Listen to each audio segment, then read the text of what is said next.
नमस्कार आप सभी का। आज हम आप सबको वैशाख मास में पड़ने वाली सीता नवमी की व्रत कथा सुनाएंगे। सीता नवमी पूजा के समय पढ़े ये व्रत कथा, हर पाप से मिलेगी मुक्ति।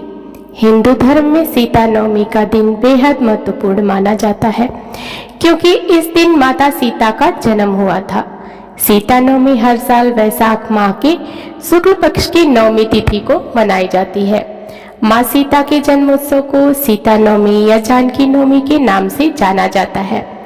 मान्यता है कि इस दिन माता सीता की सच्चे मन से पूजा करने से जीवन से सभी दुख दूर हो जाते हैं। इस दिन माँ सीता की व्रत कथा पढ़ने का भी अपना ही अलग महत्व है। सीता नवमी के दिन माता जानकी की पूजा करने के साथ ही इस दिन से जुड़ी व्रत कथा पढ़ने पर घोर से घोर पापों से मुक्ति मिल जाती है।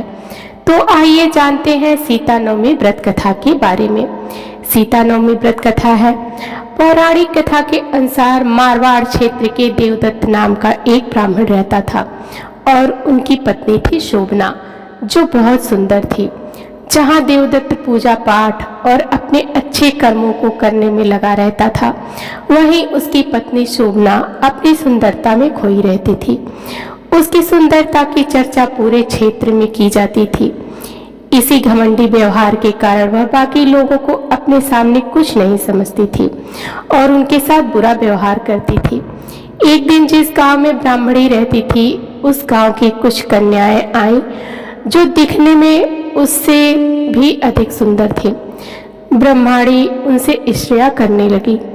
अपने क्रोध में आकर उसने उन्हें जलवा दिया। थोड़े समय बाद ही ब्राह्मणी की मृत्यु हो गई। अगले जन्म में वह चांडाली बनी और अपने जीवन में कई कष्ट भुगतने लगी। वह माँ सीता की सच्ची भक्त थी। एक दिन लोगों के तिरस्कार के कारण वह बहुत दुखी हुई और माता सीता की प्रतिमा के आगे बैठकर रोने लगी। तब चांडाली को माता सीता की कृपा से अपना पूर्व जन्म याद आया।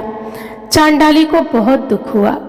उसने अपने पापों का पश्चाताप करने के लिए वैशाख माह की नवमी के दिन व्रत रखना शुरू कर दिया। माता सीता उसकी भक्ति से प्रसन्न हुई और धीरे धीरे उसके पापों से छुटकारा मिल गया। तभी से इस दिन माता सीता की पूजा करने की प्रथा शुरू हुई।